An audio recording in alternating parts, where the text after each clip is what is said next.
síndromes epilépticos, ¿no es cierto? Las crisis epilépticas generalizadas y las crisis epilépticas parciales. Interesante recordar, porque eso es aplicable a todas las crisis de cada grupo, son las manifestaciones comunes a ellas. Porque eso es uno de los detalles que nos permite tener seguridad en el diagnóstico. Acuérdense que el diagnóstico de epilepsia es evidentemente clínico. Los exámenes lo que hacen es ayudar, descartar o permitir hacer diagnóstico etiológico. Generalmente llega un paciente a los consultorios y toda la sintomatología es confiable. Siempre es bueno tener un testigo al lado que pueda decirnos en detalle. El paciente se va a medicar con el diagnóstico de epilepsia. Yo no necesito nada. Los estudios que se hacen son de ayuda, ¿no es cierto? Por ejemplo, el electroencefalograma, que todo el mundo anota. Esperamos el electro. Yo no espero nada. El electro es de ayuda, porque hay un porcentaje importante de pacientes epilépticos que pueden tener electros normales. Imagínense ustedes, un 6 a 8%. Puede haber convulsionado en este momento, le pongo los electrodos y el electro puede ser normal. ¿Okay? El electro tiene valor cuando es anormal, porque se me va a guiar. Por ejemplo, si yo estoy viendo una crisis convulsiva generalizada, me la están narrando, pero resulta que tengo un electro que tiene descargas anormales focales, entonces yo tengo que diagnosticar una epilepsia mixta, focal, secundariamente tónico-clónica generalizada. Ustedes ya saben cuáles son las indicaciones. Si es una crisis focal o una crisis mixta, eso indica lesión orgánica cerebral. Es un tumor, quiste, coágulo, etc. O sea, tengo que hacer estudios más completos. Pero de todos los estudios que se hacen, pues, una tomografía, una resonancia, sobre todo, cuando pensamos en tumores en masa, ya, tampoco no lo puedo hacer a todo el mundo, ¿no? Porque pues, es tan grande la población de epilépticos, sino que aquellos específicamente que ya lo hemos establecido. Las crisis, la epilepsia tardía, nosotros hablamos de epilepsia tardía, ¿no es cierto? La presentación de la primera crisis después de los 19-20 años de edad. Eso implica que tengo que hacer el estudio completo, ya, por más de que sea una generalizada. La epilepsia unilateral o hemigeneralizada. Si se trata de un niño y todo está bien, el examen neurológico es normal, etc., yo no tengo por qué hacerle ningún estudio neuroradiológico. Pero si se trata de adultos, sí, porque yo tengo que descartar que voy a tener una lesión orgánica en el hemisferio contralateral que esté provocando la crisis. En cambio, si se trata de una crisis parcial, ¿no es cierto? Cualquier edad que sea, desde niños pequeños hasta adultos mayores, tengo la obligación de hacer todos los estudios pertinentes. ¿Okay? Ahora, los estudios neuroradiológicos también están relacionados con los hallazgos del examen clínico, del examen neurológico. Porque si el paciente tiene algún signo de focalización, un reflejo medio plantar anormal, alguna cosa, tengo que descartar una lesión orgánica cerebral. ¿Okay? Entonces, todos los estudios es aplicable a la sintomatología clínica. Supongamos que el paciente tiene un síndrome meningio. Puede ser que tenga una meningitis, ¿no es cierto? Una enfermedad infecciosa del sistema nervioso que se puede acompañar de síndrome convulsival. ¿Okay? Tengo que hacer una punción lumbar, estudiar el líquido cefalorraquídeo, etc. Bien.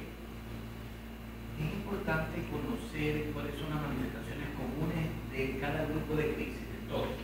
En las crisis generalizadas, primero, nivel de conciencia. Obligatoriamente tiene que estar comprometido su nivel de conciencia absoluto. ¿Por qué? Porque está descargando la corteza de ambos hemisferios cerebrales. ¿A qué me refiero? Le llega un paciente que está convulsionando y le pregunta cómo se llama, contesta, qué edad tiene, y contesta, ese es histérico, ese no es epiléptico. ¿Cómo va a ser epiléptico? Solamente ese detalle. En segundo lugar, las manifestaciones vegetativas que acompañan la crisis. Avidez, sudoración, frialdad, erección, náusea, psoriasis, incontinencia integrales, etc. Una ocasión estaba dando clase a unos compañeros y viene la madre de una pacientita que tenía hospitalizada allí y me tocaba la puerta desesperada: doctor, venga a ver, mi hija está convulsionando. Y la chica estaba haciendo una crisis tónico-clónica generalizada aparente. Pero que resulta que las pupilas estaban pequeñas, reactivas. No había taquicardia, no había hipertensión, no había sudoración, no había secreción. Póngale una loperidol, una cuestión y se acabó la crisis. ¿Se dan cuenta? Miren la importancia de esto. En tercer lugar, las manifestaciones motoras, que son las convulsiones, las crisis tónicas, atónicas, etc., tienen que ser generalizadas desde el principio hasta el final. Acuérdense que les decía, cuando le digo paciente, todo el mundo se impresiona por la convulsión generalizada, pero usted siempre tiene que preguntar por dónde comenzó el movimiento. Y ahí el familiar se acuerda: cierto, doctor, comenzó por el pie. Entonces, que le está diciendo que tiene una crisis parcial secundariamente generalizada y tiene que investigar. Las alteraciones electroencefalográficas, cuando son anormales, tienen que ser de tipo generalizado. Si presenta un brote de actividad bioeléctrica normal, focal o unilateral, significa que es una epilepsia mixta y tengo que seguir con el resto de investigación. Pues estas son las manifestaciones comunes de todas las crisis generalizadas: tónico-clónica, atónica, cinéticas, mioclónicas. Bien. Las crisis unilaterales o hemigeneralizadas, compromiso de conciencia, leve a moderado. ¿Por qué? Porque si bien es cierto, está descargando la corteza de un hemisferio, sin embargo, el otro hemisferio está funcionando, entonces sí le puede contestar. Quizás las respuestas no sean perfectas, pero le contesta, tiene el lenguaje y todo lo demás. Las manifestaciones vegetativas son mucho menores, son leves. Las manifestaciones motoras o sensitivas están confinadas exclusivamente a la mitad del cuerpo. Y acuérdense, en este tipo de crisis se ve un fenómeno que se llama, primero, las crisis cambiantes o en balancín. O sea, hoy día puede convulsionar del lado derecho y mañana puede convulsionar del lado izquierdo. O terminar la convulsión del lado derecho y comenzar la del lado izquierdo. Y el otro fenómeno que acompaña es la parálisis de TOD, T-O-D. ¿Qué es eso? Eso es similar a la crisis isquémica transitoria. O sea, después de la crisis, el paciente queda paralizado, completamente paralizado. ¿Cuánto tiempo dura eso? Minutos u horas. 24 horas después del examen neurológico debe ser completamente normal. Si muestra alguna pequeña anormalidad o reflejo medio cara normal, alguna cuestión, tiene que investigar porque puede ser significativo de una lesión orgánica. ¿Okay? Las convulsiones de la mitad del cuerpo, las benignas, las primarias, son de los niños. Quizás las convulsiones más frecuentes en niños sean estas de la mitad del cuerpo. Pero en cambio en el adulto, por el concepto de epilepsia tardía, siempre estamos pensando en una lesión orgánica cerebral. ¿Okay? Las manifestaciones electroencefalográficas anormales también tienen que estar confinados a la mitad, ¿cierto? Porque si son generalizadas ya es una forma mixta. Después tenemos las crisis parciales. ¿Cuáles son las manifestaciones comunes? Compromiso del nivel de conciencia. Ninguno.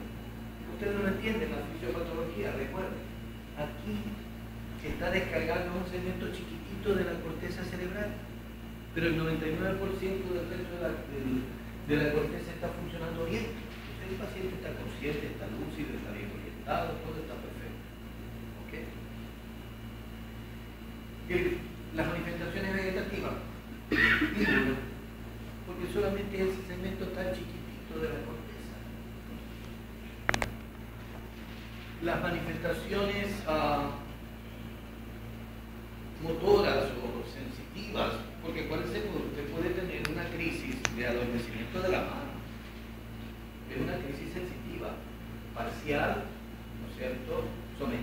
está, de mano derecha, ese es el diagnóstico, que es el mismo equivalente a una crisis parcial motora, igual, ha descargado un segmento de... Y las alteraciones electroencefalográficas cuando se presentan tienen que ser focales, ya está. Entonces miren esos detalles interesantes, porque eso le va a permitir a usted poder enfrentar a un paciente y poder decir con seguridad si fue una crisis orgánica o esto es una crisis funcional. Acuérdense, el primer diagnóstico diferencial de la epilepsia es la histeria.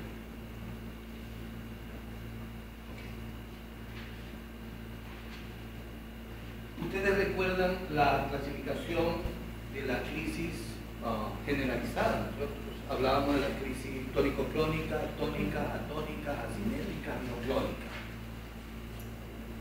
Y luego hablábamos de ausencias. Tienen clara la película de la crisis motora, ¿no es cierto? Las ausencias, es importante diferenciar porque hay dos tipos de ausencias. La típica y la atípica. Por el pronóstico.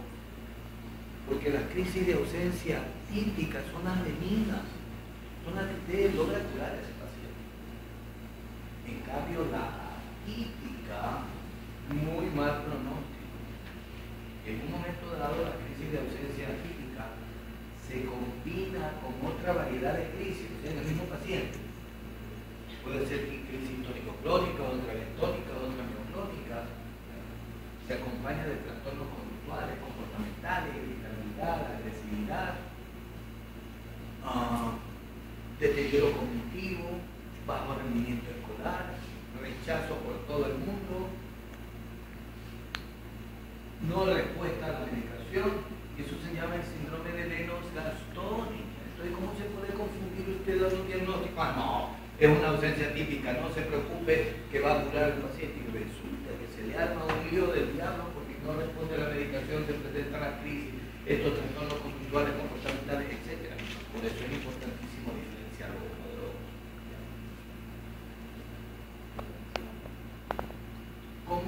¿Cuál es el mecanismo de producción de la crisis? Recuerden que la crisis de ausencia se la considera como una detención de toda la actividad cognitiva y motora del individuo. Yo siempre digo, igual como antiguamente se pasaban las películas, un carrete iba dando vueltas, ¿no? Y de repente se detenía el carrete y el actor se quedaba en la mitad de la acción. Es igualito. El paciente se queda allí con la vista fija y comienza a parpadear a 3 ciclos por segundo. Generalmente dura menos de 1 minuto. Y luego que pasa la crisis, retoma lo que estaba haciendo. O sea, continúa la acción. Miren, por eso le digo, es exactamente como cuando uno está proyectando una película y la para. Puede haber un bajo rendimiento escolar, pero es porque esta crisis se presenta con frecuencia. Entonces el paciente lo llama a resolver algo, el profesor a resolver algo en la pizarra y le da una crisis de esa por tensión y todo. El chico no lo puede hacer y lo califica mal. Pero una vez que usted logra hacer el tratamiento, etcétera, usted va a ver que el chico tiene un buen desarrollo psicomotor y su rendimiento escolar mejora estupendamente. Otra característica de la crisis es que usted puede provocarla haciendo la maniobra de hiperventilación. Entonces, cuando me llega un paciente y yo tengo la sospecha de lo siento, digo, mira, vas a respirar profundamente como cuando has corrido bastante, te falta el aire y abres la boca, ¿ya? Y aceleradamente. Esa es la maniobra de hiperventilación. Generalmente, la maniobra puede durar 2 minutos y medio, 3 minutos, pero alrededor del minuto y medio de repente se queda y repite la crisis con toda la característica. ¿Sí? Esa es la crisis de ausencia típica. La respuesta a la medicación, maravillosa. Raros son los casos que mejoran, pero siguen con las crisis, y luego cuando llegan, esto se presenta generalmente entre los 5 años y los 15 años de edad. Lo raro es que en la edad adulta se transforme en una crisis tónico-crónica generalizada, pero sigue siendo bastante benigna, controlable con medicación. El electroencefalograma. Características. Punta onda a 3 ciclos por segundo generalizado.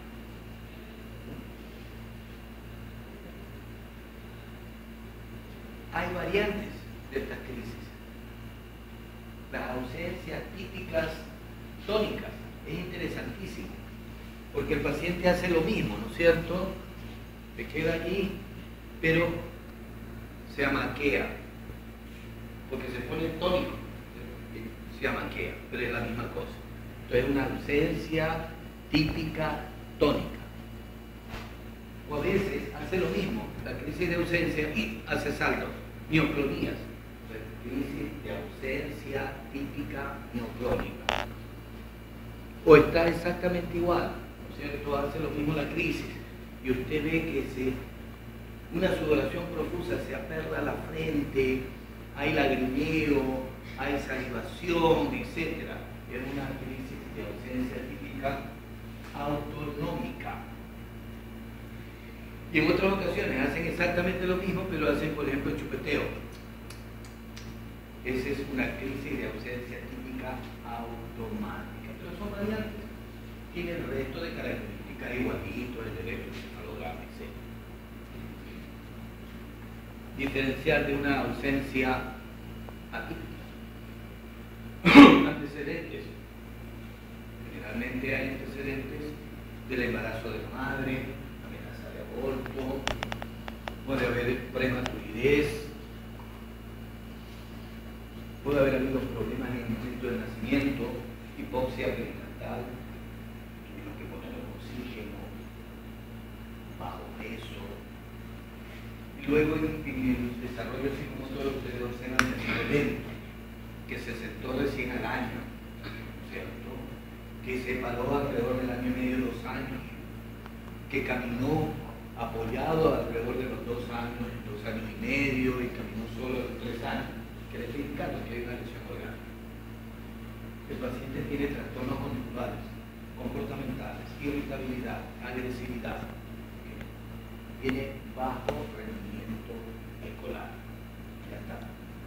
Y junto con esto, las crisis, que son igualitas. Pero ¿qué resulta? Primero, la edad de presentación. Puede ser menor de 5 años. El tiempo de duración de la crisis generalmente es más larga. Por eso usted tiene que tomar el tiempo que dura la crisis, no pedirle al familiar que tome tiempo. Dura minuto y medio, 2 minutos, etc. El electroencefalograma muestra un trazado parecido, pero no es igual, porque acuérdense que les decía, la ausencia típica es la punta con las ondas. En cambio aquí tiene como una punta incompleta y una onda que parece una meseta. Decíamos a 3 ciclos por segundo. Aquí puede ser a 1 ciclo, 1 y medio, o puede ser a 4 o 5 ciclos por segundo. Maniobra de hiperventilación.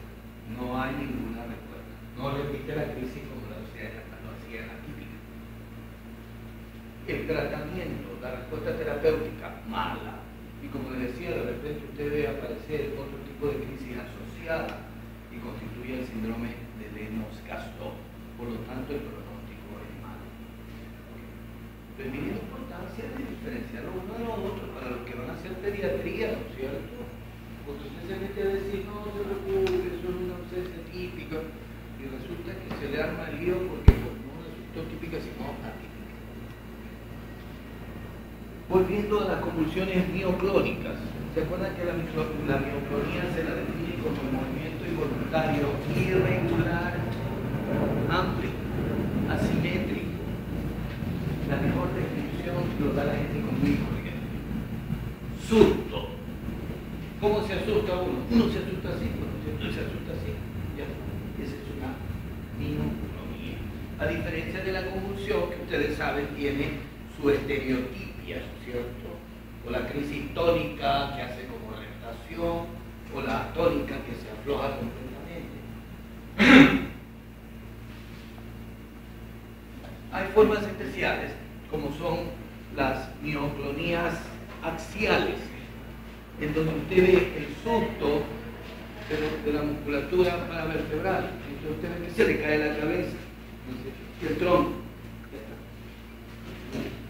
O hay las mioclonías rizomélicas, en donde el surto es de un brazo, de una pierna. Se lleva con bastante frecuencia al inicio del sueño o a la terminación del sueño. Todos nos hemos asustado alguna vez. Pero eso no quiere decir que sea epilepsia, ¿no? Porque esas son las mioclonías benignas del sueño. Pero ustedes ya entienden lo que es, ¿no?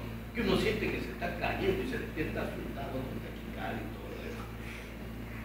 Y hay las otras que se llaman axorrizomélicas, en donde tiene todo, la musculatura paravertebral, la cabeza, etcétera, y los miembros. Entonces el paciente hace esto y esto. Hay la epilepsia, la encefalopatía mioclónica infantil, llamado también síndrome de West, W-E-S-T. Se presenta en niños entre los 6 meses y el año y medio de edad. En el 50% de los casos, imagínense lo terrible, el niño tenía un desarrollo normal. No había antecedentes. Uno como padre, imagínense su primer hijo, todo perfecto. Y a los 6 meses comienza a presentar estas crisis. Porque hay un 50% de pacientes que han tenido lo que decíamos anteriormente, problemas en el embarazo, en el momento del parto, retardo en el desarrollo. Ya sabemos que tenemos un cerebro dañado, ¿no es cierto? Estas crisis son cortitas, duran segundos, pero se presentan frecuentemente. Se describe que el paciente puede tener 50, 80, 100, 150 crisis por día. Entonces imagínense, cada una de las crisis produce problemas hipóxicos cerebrales, isquémicos cerebrales. Sumado a ese sinnúmero de crisis, va a dañar el cerebro. Va a provocar la verdadera encefalopatía hipóxica hemorrágica, que deja secuelas muy severas.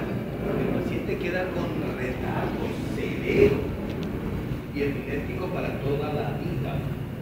Yo por ahí tengo unos 3 casos de pacientes familiares de exalumnas mías que aprendieron sobre esto aquí en clase y después me han llevado a sus familiares. Pero me lo llevaron tardíamente, ¿no? Cuando ya no había nada que hacer. Uno de ellos tiene 35 años de edad y se quedó en una edad mental de 5 meses. Imagínense ustedes lo terrible que puede ser. Por eso es una verdadera emergencia en neurología. Durante una época se hablaba que podía ser un proceso de tipo viral, que podría ser un proceso de tipo autoinmune, tanto es así que también en tratamiento se utilizan corticosteroides o ACTH, etc. La característica del trazado electroencefalográfico es una ipsarritmia. ¿Qué significa? Un trazado anormal, con ondas, mesetas, puntas, polipuntas, espigas, todas desordenadas. Por eso se llama ipsarritmia. Ahí tiene mucha importancia el electroencefalograma. Pero hay también la epilepsia mioclónica de la niñez. Esta más bien es de tipo benigna. Los niños presentan generalmente después de los 3 a 5 años de edad crisis epilépticas de tipo mioclónicas, pero usualmente responden bien a la medicación. En raros casos, digamos, hay retardo en el desarrollo, pero quizás son esos niños que han tenido problemas en el momento del nacimiento, pero muchos de ellos cursan con un desarrollo psicomotor normal.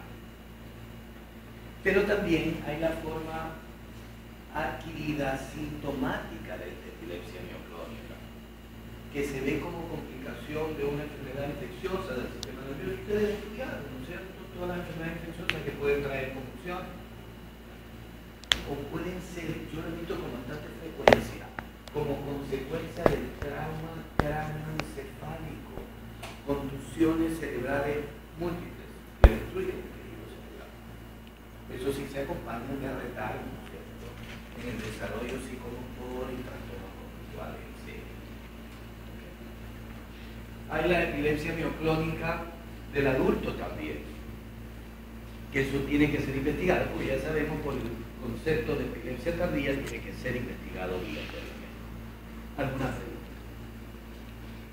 Bien, dentro de las crisis unilaterales o generalizadas, recuerden, tenemos todas las formas de las generalizadas, excepto las ausencias, porque no puede haber una hemiausencia, ¿no es cierto? Por concepto. Entonces puede haber una crisis tónico-clónica, tónica, atónica, acinética y mioclónica, unilateral o hemigeneralizada. Después tenemos las crisis parciales o focales. Recuerden que las crisis parciales se clasifican en aquellas de sintomatología simple y de sintomatología compleja. Eso significa si hay o no compromiso del nivel de conciencia. En las de sintomatología simple no hay compromiso del nivel de conciencia, sino los síntomas motores, sensitivos, sensoriales, vegetativos, cognitivos, etc. En los de sintomatología compleja, el paciente está desconectado del medio que lo rodea. Entonces, esta crisis epiléptica de sintomatología simple se clasifica en aquellos con síntomas motores, sensitivos, sensoriales y autonómicos automáticos. ¿Okay? Los de sintomatología simple pueden ser la crisis parcial motora simple. ¿Qué significa?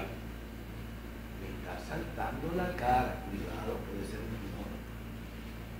Me está saltando el párpado, para la época de examen de salida freudiana, personal, pero un solo lado y frecuente, ¿no es cierto? Me salta el dedo del pie. Esa es la crisis parcial motora simple. Puede haber la crisis parcial motora continua. Se llama el síndrome de Kochernikov. Kochernikov. ¿Qué significa? Que convulsiona una parte del cuerpo. Minutos, horas, días o semanas. Una vez yo tuve un paciente que había convulsionaba la pierna durante 3 meses. Fue en una época, en uno de los famosos fenómenos del niño que se destruyó en la carretera, como era campesino, el caballero no tenía cómo llegar a la ciudad, ¿ya? Y cuando llegó tenía ya aproximadamente 3 meses convulsionando la pierna. Se lo investigó. Ese caso raro, yo creo que les conté al respecto, le hice una tomografía, la tomografía mostraba una imagen específica tipo granuloma en la región frontal coincidente con la crisis, ¿ya? Hice una punción lumbar y líquido me salió de color verde. Lo mandé al laboratorio a estudiar todo, a hacer funciones, todo. Negativo, normal. ¿Y ese color verde? ¿Qué sé? ¿Verdad? Así que ese pobre hombre, yo lo seguí como 10 años, no, más, 20 años. Y cada año adentro, función lumbar. Hasta que un día me dijo, oiga, ¿cuánto me va a pinchar el palo? Le digo que de aquí. Nunca pude probar nada, pero así es el síndrome de Kochernikov. En las personas de edad se ve con bastante frecuencia. ¿Y sabe cuándo para la crisis? Esto, del brazo o de la pierna, es por isquemia, usualmente, o por tumor. Por isquemia, ¿qué significa? Que se cierra el vaso sanguíneo, produce la isquemia, ¿no es cierto? Produce la sintomatología, luego se recupera el vaso sanguíneo, se mejora y luego está en este zona hasta que finalmente el vaso sanguíneo se cerró, provocó el infarto cerebral y quedó pleco. Síndrome de Kochernikov. puede ser producido por malformaciones arteriovenosas también. Porque acuérdense, los angiomas, ya hemos estudiado, alteraciones arteriovenosas, producen el fenómeno de robo o hurto circulatorio. ¿Recuerdan que les decía? Absorbe como esponja la circulación de otro territorio. Produce isquemia y por eso la manifestación. ¿Okay? O puede ser un tumor cerebral. Igual. Otra forma de epilepsia parcial es la epilepsia parcial simple con marcha jacksoniana, en la cual el paciente puede comenzar a convulsionar una parte del cuerpo, generalmente una parte distal, el dedo o la mano, y luego como que se va subiendo. Entonces sube al brazo, a la cara, al tronco y termina en la pierna. Marcha jacksoniana. ¿Qué le está diciendo eso? Le está diciendo que está descargando, ¿no es cierto?, la circunvolución central anterior. Comenzó por la parte más baja y la descarga se va más hacia arriba, da la vuelta hacia el ombligo pericentral y descarga del otro lado.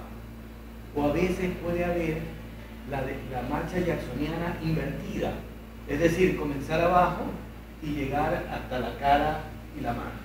¿Okay? Todo depende de la localización de la lesión. En una ocasión yo tuve un caso de esos que lo malinterpretaron los residentes pensando que era un problema vascular porque era un caballero de 65 años de edad, el esposo de la telefonista, y cuando me lo llevaron digo, no, eso es una crisis epiléptica sensitiva, jacksoniana, invertida. Hicimos la tomografía y encontramos un quiste de cisticerco localizado en el ombligo pericentral.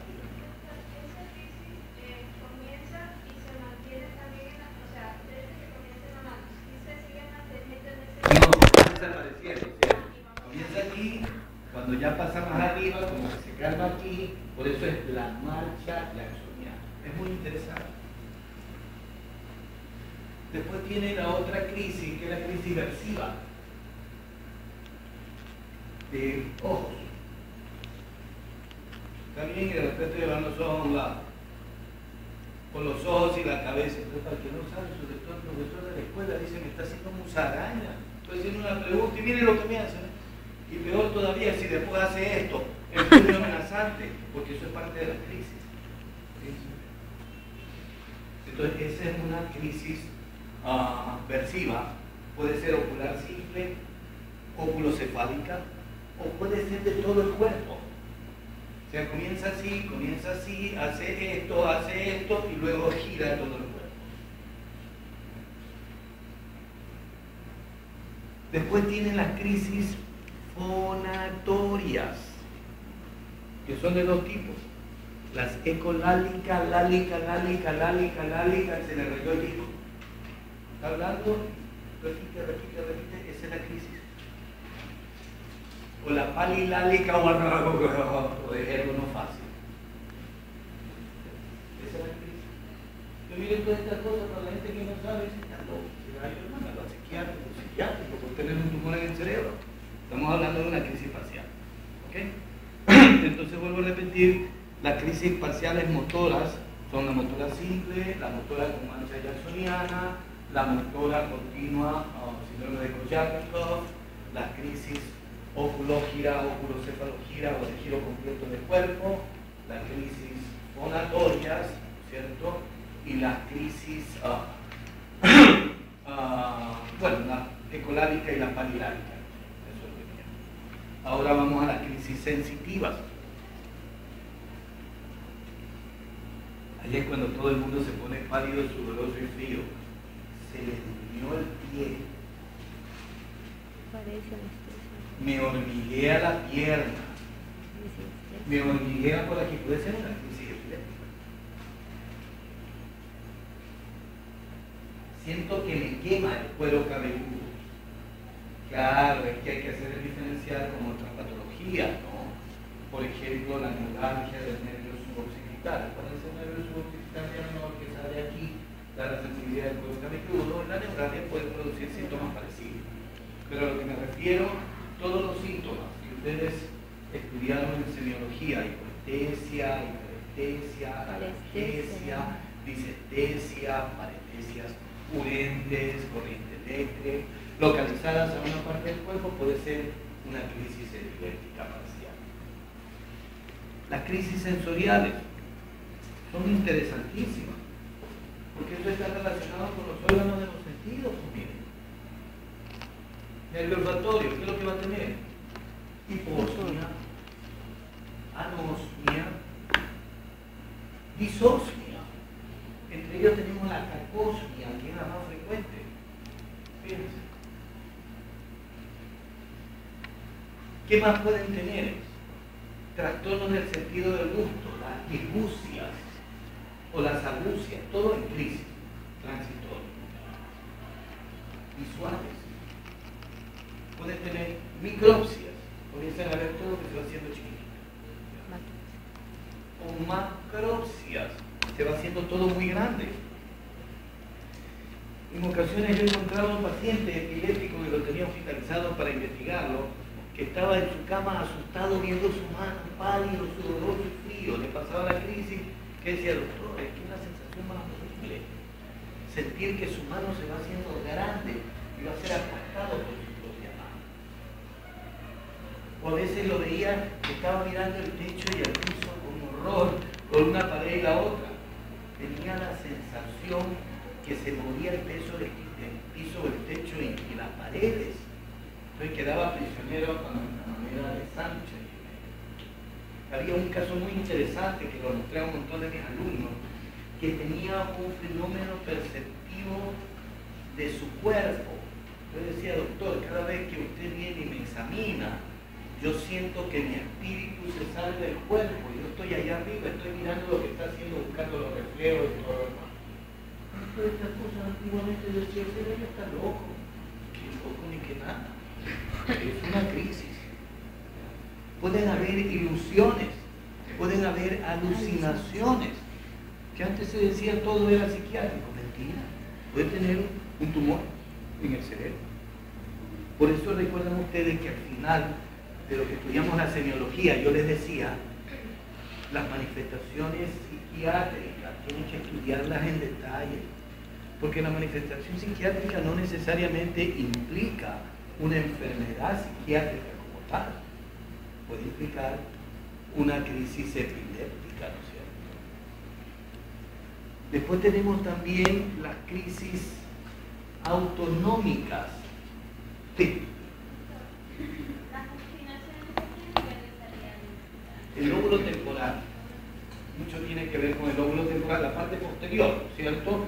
Cuando son visuales. Cuando son auditivas, la parte anterior, porque está relacionado al área de Wernicke, recuerden donde está la percepción de la audición y todo lo demás. Pero es el lóbulo temporal, el sistema límbico que comienza. Y por eso más abajito, el sistema límbico también termina en un núcleo del hipocampo, recuerden ustedes, ¿no es cierto? Y de ahí salen las otras crisis mencionadas. Esas son interesantísimas. Que todo el mundo se ríe, porque ¿cuál es la crisis? El paciente está bien y de repente comienza con... saca la lengua, se soba los labios, degusta, saborea, hace movimientos como de masticación, luego hace movimientos de deglución y terminan con un dolor abdominal. Eso está indicando que el brote de actividad bioeléctrica cerebral ocurre en el cúmulo del hipocampo. Las otras, las crisis autonómicas, que han sido estudiadas durante mucho tiempo, que yo les hacía referencia en semiología, por ejemplo, el vértigo paroxístico recurrente. Es un vértigo, una especie de vértigo, muy parecido a un vértigo periférico, con palidez, sudoración, frialdad, inanición, náusea, vómito, todas estas cosas. Pero la diferencia con el vértigo de origen periférico, a veces lo pescan, es que el paciente se pone un poquito confuso, que no debería ocurrir en el vértigo de origen vestibular. Pero es igualito. Entonces recuerden que yo les decía, cuando se enfrenta a un paciente con vértigo, que ya lo estudió, hizo resonancia, la sistema cerebral, todo lo que ustedes saben, no encuentra nada, no responde a los antivertiginosos, háganle el hecho, denle un anticonvulsivante y, oh sorpresa, ¿Sí? Es raro, no es lo común, pero está contemplado dentro de esta crisis autonómica. La otra, la cefalea vascular paroxística. Es un dolor de cabeza similar a una jaqueca. Todas las características igualitas. Es pulsante. Puede ser hemicrania, puede ser holocrania, comienza de a poco, llega a su máxima intensidad aproximadamente en 60 minutos, se acompaña de náuseas, de vómitos, fonofobia, fotofobia. La pequeña diferencia es que a veces compromete un poquito el nivel de conciencia.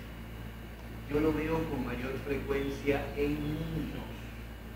Una de las causas bastante frecuentes de dolor de cabeza en niños es la cefalea vascular paroxística.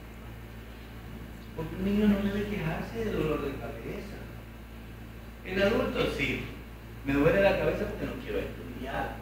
Me duele la cabeza porque me tomé los tragos más, ¿cierto? Me duele la cabeza porque peleé con mi novio, con mi esposo, con mi esposa, etcétera, o con el jefe, ¿no? Pero un niño no. Pero si a un niño le duele la cabeza es por algo. Puede tener esta forma de epilepsia, puede tener jaqueca, porque yo tengo montones de niños con jaqueca. ¿Sí?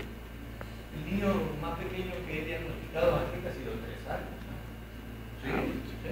¿Sí? Vean ustedes, vean en internet. ¿Ya? Pero es posible que tenga una forma de epilepsia también. Entonces no es de más hacer un electroencefalograma. Ahí sí tiene importancia el electro, porque si usted tiene un electro anormal, con mayor justificación que le va a dar la medicación anticonvulsiva. Es la pelea que yo tengo constantemente con las compañías de seguro. Pero usted dice que tiene dolor de cabeza y le da oxcarbazepina. No tiene ni idea siquiera. ¿Nada? Tiene una cefalea vascular paroxística. ¿Y responde o no a la oxcarbazepina? Sí, se le borró. No, bueno, tengo que hacer un tratamiento igual que para una epilepsia, 3 años, mínimo, y ver qué pasa. La otra crisis autonómica es el dolor abdominal paroxístico recurrente. Es un verdadero abdomen agudo, con vómito, con todas las cosas que ustedes conocen. Antiguamente, cuando no había todo este aparataje, por eso les digo a ustedes, siéntanse felices que han nacido en la era de la tecnología, porque tienen toda la mano para investigar. Antiguamente, inclusive, a los niños se los sometía a la parotomía exploradora. Era lo que se hacía antiguamente cuando había un abdomen agudo que no se sabía cuál era la causa, porque podría ser que haya habido una perforación, no se encontraba nada. Luego, por descarte, el neurólogo a ver, los nervios debe ser. Y uno diagnosticaba esto, le daba un anticonvulsivante y desaparecía. No es común, es raro, pero hay que tenerlo en mente. Y hay también las crisis autonómicas generales.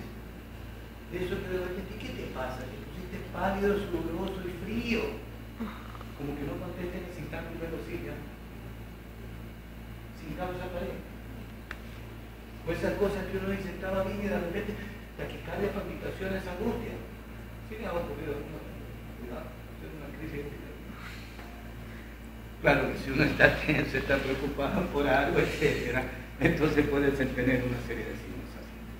Entonces, esas son las crisis epilépticas parciales de sintomatología simple. Luego tenemos las crisis epilépticas parciales de sintomatología compleja. Esas, pues, se dice, nacen siempre en el lóbulo temporal. Todo el sistema límbico está implicado allí. Entonces tienen las crisis, se llaman de compromiso aislado de la conciencia. Actualmente se utiliza el término, lo han escuchado ustedes, de amnesia global transitoria. ¿Sí han escuchado eso?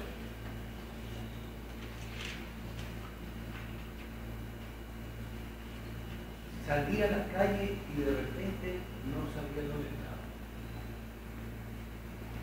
Caminé, 10 minutos, 15 minutos, 20 minutos, después volví, me costó ubicarme y ahora sí. Dice repetida, en las personas de edad se ve con bastante frecuencia, habrán escuchado ustedes, ya no hay que dejarlo salir solo, se pierde. Puede ser una crisis idéntica. El paciente está bien, se confunde mucho con las ausencias, por eso le digo, las ausencias son de los niños. Estas crisis son de los adultos, también se puede presentar en niños, hay que diferenciar. Se acompaña generalmente de movimientos iterativos. Rascarse la barriga, estar así, con la cabeza, ¿cierto? O hacen como movimientos de gesticulación, etcétera. A veces hacen como gruñidos para la crisis y de repente sale corriendo sin parar. Media hora y luego vuelve a la normalidad. Después tienen la crisis de automatismo. Tenemos varios tipos de automatismos. Los automatismos dependen de lo que estaba realizando el ser humano. Como su nombre lo indica, automatismo está desconectado de la realidad. Tenemos el automatismo de traslación. A todos nos ha ocurrido alguna vez. Me voy al centro, voy al correo, tomo la buseta, yo que sé, la metrodía, y de repente estoy al sur. ¿No es cierto? Claro, la explicación estaría dada en el sentido de que estamos preocupados, estamos pensando en otra cosa, etcétera, y por eso no nos dimos cuenta de dónde teníamos que bajar. Pero si esto ocurre con mucha frecuencia, cuidado, es una crisis. El automatismo de la ama de casa. Está barriendo, recoge la basura, tiene el automatismo y vuelve a echar la basura adentro. Vuelve a barrer y la vuelve a echar. Se puede pasar media hora, una hora, así. ¿Por qué? Porque acuérdense que estamos hablando de que tiene su origen en el lóbulo temporal.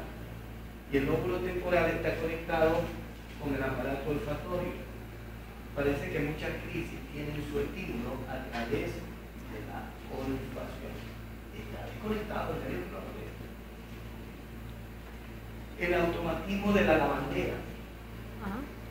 Parece ser que la humedad de la ropa, el vapor que echan a ella, provoca el automatismo. Yo he tenido algunas de estas mujeres que han terminado poniéndose la cacha y la brazo. Y por ahí tengo un par de casos del automatismo de la cocinera. Pobrecita, una de esas señoras llegó cuando ya tenía como 8 años con esta crisis, que no eran frecuentes, pero imagínense, ocurría cuando cocinaba algo en especial. Vuelvo a repetir, las partículas odoríferas. Seguía cocinando y terminaba metiendo las manos en el viento, así que destrozado. El automatismo de las conductas antisociales. Está bien y de repente eufórico, irritable, toda la cuestión se ve mucho en las manifestaciones que se dan, digamos, en la calle. Por ahí hay uno que no se queda tranquilo hasta que no destroza un carro, no quema un burro. Eso es historia en la universidad y toda la cuestión. Yo siempre digo, a Dios gracias, para esta sociedad ecuatoriana debe tener un tumor en los burros, se va a morir. Porque es un automatismo. ¿Ok? Luego tenemos también las crisis cognitivas. Son muy interesantes. El fenómeno de déjà vu y de jamais vu, de lo ya visto y de lo jamás visto. ¿Bien? Y las condiciones de premonición, que se llama. Adivinar un poco el futuro. La premonición. ¿Cuántos de esos individuos que no vemos en la calle con turbantes, etcétera, que dicen que el mundo se va a acabar? Puede ser un epidemia, porque generalmente son sabios que quieren sacarle plata a la gente, porque así es. Pero puede ser. Usted lo ve que está muy convencido, que habla, eufórico, etc. El fenómeno de déjà vu, de lo ya visto, es la familiaridad de lo desconocido, que es un fenómeno que nos ha ocurrido a todos alguna vez. Nos han presentado una persona por primera vez y sin embargo tenemos la sensación de que ya lo hemos conocido. quizás lo estamos confundiendo con otra persona que tiene algunas características de esto. Y el fenómeno de Jamery es lo opuesto, el desconocimiento de lo familiar. Les cuento dos casos para que ustedes tengan una idea clara. El fenómeno de Javi, dos hermanos, fueron a la consulta, me dice, el hermano mayor me dice, doctor, lo traigo a mi hermano porque resulta que este fin de semana nos fuimos a la costa. Hicimos un recorrido por todos los pueblitos de la vía esta del sol, yo no sé cómo le llaman ahora. Y ustedes saben que todos esos pueblitos tienen características similares. Yo qué sé, tiene pues su parquecito, tiene una iglesia, muy parecido. Llegamos a uno de estos sitios, nos bajamos del bus y entonces íbamos conversando y entonces mi hermano me señala, me dice, vamos a llegar a la próxima esquina, miramos a la izquierda y vas a ver que del lado nuestro vamos a encontrar un restaurante, al lado de eso una heladería, al frente una escuela y la iglesia. Fuimos, llegamos allí y él lo estaba viendo. Aquí está el restaurante, no había nada. Entonces, ese es el fenómeno de déjà vu, de lo ya visto o familiaridad de lo desconocido. El fenómeno de ya me vi. Este caballero es un hombre joven, tenía unos 35 años de edad. Es una excelente persona. Esposo, padre ejemplar, trabajador de primera, todos los años lo nombraban el mejor compañero, bueno, era muy sociable, no bebía, no fumaba, nada. Ese día en particular era su cumpleaños. Entonces se levantó contento, pero le llamó la atención de su familia, de su mujer, de sus hijos, ni fu ni fa. Se fue a trabajar. Bueno, dice ya en la oficina. En la oficina nadie le prestó atención todo el día. Estaba triste, estaba melancólico.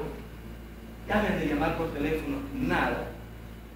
Llegó como a las 6 de la tarde, sale de su oficina, a 6:30, llega a su casa y le llama la atención que la casa está a oscuras. Entonces abre la puerta, fiesta sorpresa. Estaban todos los amigos, los familiares allí. Prendieron las luces, la música, etc. Entonces vinieron todos pues a felicitarlo, a abrazarlo, y él hace un fenómeno de Jamery, de los jamás vistos. Y pensó que más bien lo venían a agredir.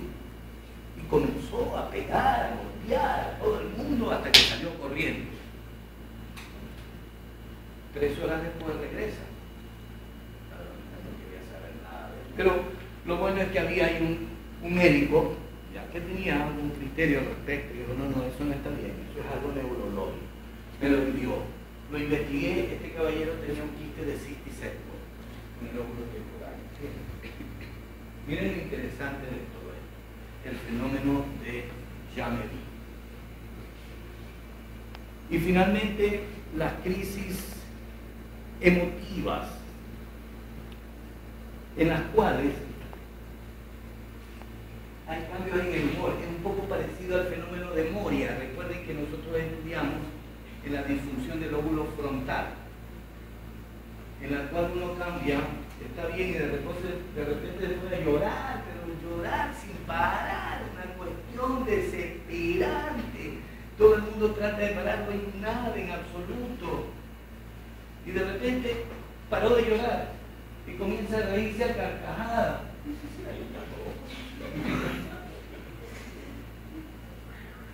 Es una crisis emotiva. Por eso yo le digo a mis estudiantes del primer año, un montón, aquel que se pone a reír cuando estamos hablando de algo serio, vete a hacer un electrocefalograma, una resonancia, puede tener algo ahí. Esas crisis emotivas, el cambio en el humor, son muy peligrosas. Porque si usted trata de parar esa crisis, ¿cierto? Porque todo el mundo trata de... puede desencadenar una crisis del fenómeno epiléptico, en la cual el individuo puede matar sin tener ninguna responsabilidad desde el punto de vista médico legal. Yo siempre cuento dos anécdotas que viví, que me marcaron mucho en la vida. Una ni sabía de qué se trataba. Yo era estudiante de sexto año de la Universidad Católica, estaba haciendo el internado en el hospital del Seguro Social, ¿cierto? Y ese día, bueno, a mí me tocó arriba por terapia, el escándalo enorme, qué fue lo que pasó abajo. Entonces, un problema con el médico residente, me acuerdo, una excelente persona, un hombre jovencito, R1, recién graduado y toda la cuestión, un hombre bueno, estudioso. Me tocó hacer la consulta de emergencia. Yo siempre describo la emergencia como la parte más fea que hay en toda institución, porque a diferencia de otras partes del mundo, en la emergencia debería estar el médico de mayor prestigio y de mayor experiencia, ¿no es cierto? Porque es el que recibe a los pacientes. Debería tener su grupo de médicos jóvenes alrededor, debería tener una sala enorme con todos los exámenes a la mano, etc. Pero no es así. Aquí generalmente la emergencia es como el basurero del hospital. Los consultorios, ustedes no han ido, yo no exagero, unos consultorios chiquititos así donde medio entra el escritorio, el asiento del médico, a veces una sillita para el paciente, a veces una camilla y pare de contar. Y es cerrado, no tiene ventilación. Le dan un ventilador de esos que ya se están desarmando, que suena horrible, que uno tiene que gritar para interrogar al paciente, etc.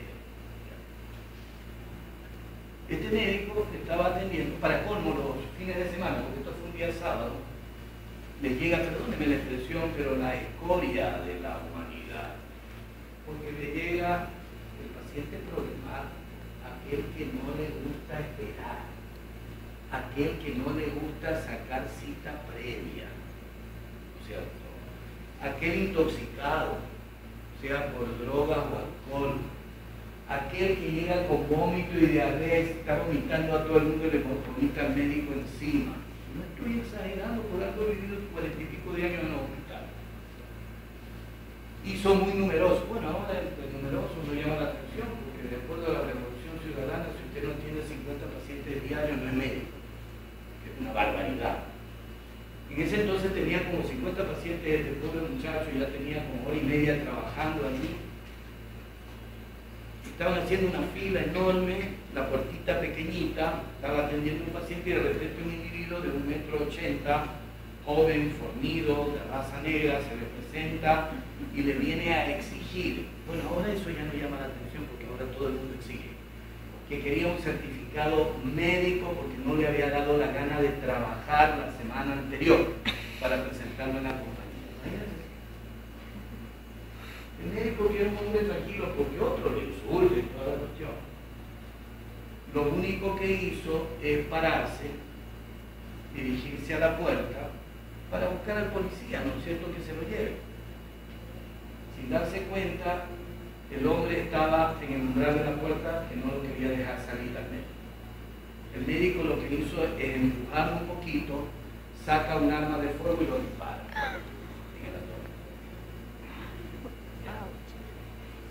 Lo operaron aquí, trajeron un avión ambulancia, se lo llevaron a los Estados Unidos, el médico murió. Lo agarraron al tipo, era un epiléptico de lóbulo temporal, para que ustedes sepan. Hizo una crisis, estaba haciendo un automatismo, ¿cierto? Ahora ustedes entienden, porque no es normal venir, exigir y toda la cuestión, ¿no? Un automatismo de conducta antisocial. Y luego, como él trató de parar esta situación, desencadenó la crisis de furor epiléptico. Y el otro caso lo viví en Chile. Yo tenía apenas unos 3 o 4 meses de haber llegado allí. El servicio de urología de 2 pisos, yo venía pasando visita de arriba. Y pues teníamos la gran escalera que salía hacia la entrada, digamos, de la sala de neurología donde estaba la oficinita. Y yo veo que todo el personal corría, se escondía debajo de una mesa, la cuestión, y estos chilenos se volvieron locos todo el año. Me agarran a mí y me meten a la fuerza en la oficina. Yo ya iba a defenderme, como me dice, doctor Carmen, mire a través de la espija. Si lo ve, ese es el señor fulano de tal. Ese tiene 14 años viniendo por aquí. Es paciente del doctor Sergio Ferrer, que era un neurólogo extraordinario, un profesor maravilloso. Y pues en tratamiento, 14 años, y tiene una particularidad, que su epilepsia nos ha explicado el doctor Ferrer para que sepamos. Es muy florida. Tiene todas estas cosas que les he conversado, todas estas crisis de automatismo, todas estas cosas. Por esa razón el doctor Ferrer, cada vez que da una conferencia sobre epilepsia o da una clase a sus alumnos, lo invitaba para que él converse las experiencias que ha tenido. Y otra cosa importantísima, muy interesante del caballero, es que tiene un trazado electroencefalográfica con todas las anormalidades descritas en todos los libros. Entonces, qué bonito el vivo y el directo, porque los estudiantes no crean que estamos exagerando, ¿no? Ponían los cables cada vez y cuando le ponían. Entonces, este caballero, según decían, cada 3 meses hacía una crisis afectiva con idea fija. La idea fija era que él tenía tantos años de tratamiento de su epilepsia y no había curado, porque el doctor Sergio Ferrer había jugado y experimentado con su cerebro. Miren, la idea fija. Entonces me decían, si ve que él en la mano derecha carga algo envuelto en un periódico, porque cargaba un cuchillo así de gigante, porque él decía que la forma de curar era matar al doctor Ferrer para que entonces se pueda curar y librarse de toda la sintomatología. Les cuento todo esto porque ustedes van a exponerse, van a trabajar en hospitales, etcétera. Los pacientes epilépticos que vean cierta actitud irritable, agresiva, aprendí en Chile, háganse los locos, háganse los tontos, que hagan todo lo que quieran. Yo recuerdo, yo trabajé en el Hospital Guayaquil 34 años y mi secretaria, siempre ha sido muy derecho en todo, mi secretaria era pues la secretaria general del Sindicato de Trabajadores de la Salud en la época que votaban presidente, ¿no? O sea, era una mujer de un temple, un carácter, nos llevamos muy bien, tanto así que yo fui padrino de la boda de ella. Y entonces todo derechito, la mejor consulta era la nuestra, porque todo el mundo pues en orden, como debe ser, excepto, yo le enseñaba a ella, los pacientes de lóbulo temporal, los pacientes con crisis parciales complejas, no les haga problema, porque ella se ponía bravísima cuando llegaba alguien que no estaba citado y toda la... No, usted tiene que aprender a respetar. A ellos no les diga nada. Usted lo que hace es, me toca la puerta, me hace una señal y ya sabemos. Lo deja pasar, entraba, le daba yo mi asiento, siéntese caballero, ¿qué quiere? Pastilla, ¿qué quiere? Tome, llévese 20, no, le doy 50, váyase. Pero si usted intenta ponerse serio, llamarle la atención, puede desencadenar una crisis de furor epidémico. Pero no con esto quiero decirles que deban tenerle temor al epidémico, ¿no? Porque el porcentaje de pacientes que hacen estas crisis parciales complejas es mínimo, es menos del 5% de todas las crisis epidémicas. ¿Alguna pregunta? Me he dicho acá. Me quedo sin voz. Bueno, ¿quién tiene, porque nos quedaría el tratamiento, ¿cierto? ¿Quién tiene el tratamiento?